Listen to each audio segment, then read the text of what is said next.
Hi everyone, hope you're well. Not a Homebrew Wednesday, but a what I'm going to call Thirsty Thursday episode.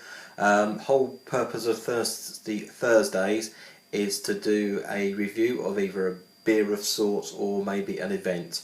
So to kick this one off, these videos are going to be few and far between. There won't be a weekly one, but to kick it all off was the Bedford Beer and Food Festival held at the Swan Hotel in my hometown of Bedford. £3 on the door. You get for that. You get your souvenir glass. In fact, ties up very well. Which was Taste Real Food Bedford on one side, and then the Swan Bedford on the other. Free entry to Canberra people. Can't really go wrong at that. Fantastic event it was. Been for the last couple of years, and the people who put it on behind the scenes, particularly from the Bedford Taste Real Food element side of things, it's all voluntary work. They do it for the love of doing it, and they do a fantastic job. They really do. So again, anyone who gives up their own precious time to put events on like this, hats off to you. Really good.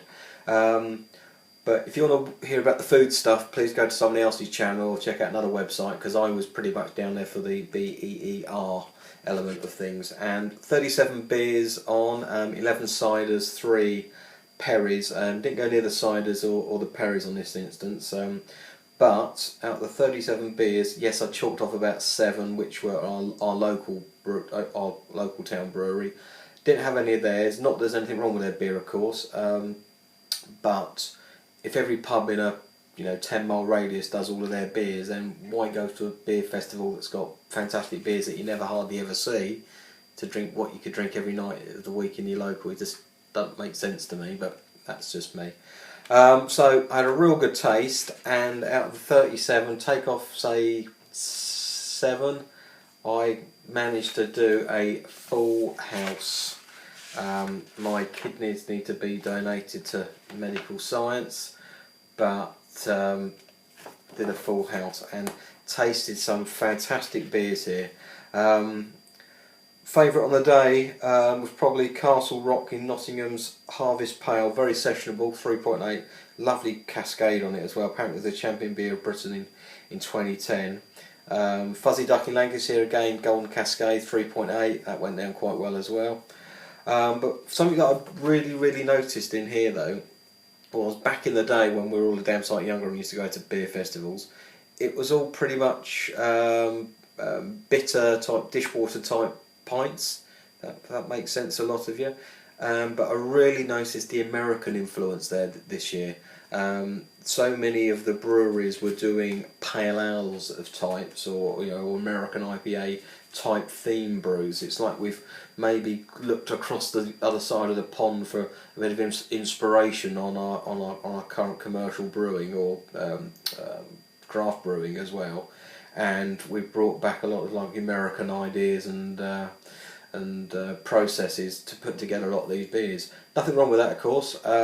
And especially for a punter like me who went down on the Friday, it was fantastic because nothing had sold out because it was only like day 2.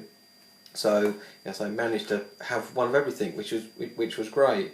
Suffered for it in the morning, of course, but not to worry.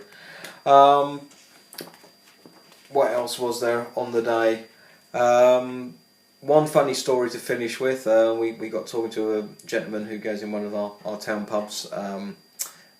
And he was explaining a story to me and was flailing his arms like this, trying to do a demo of the story, as what some guy walked past with his pint of beer. He ended up karate chopping the glass, and it was like something out of a Carry On film. The only thing missing would have been Sid James cackling with laughter, and literally the contents of the entire pint just flew out like something out of a Tom and Jerry cartoon.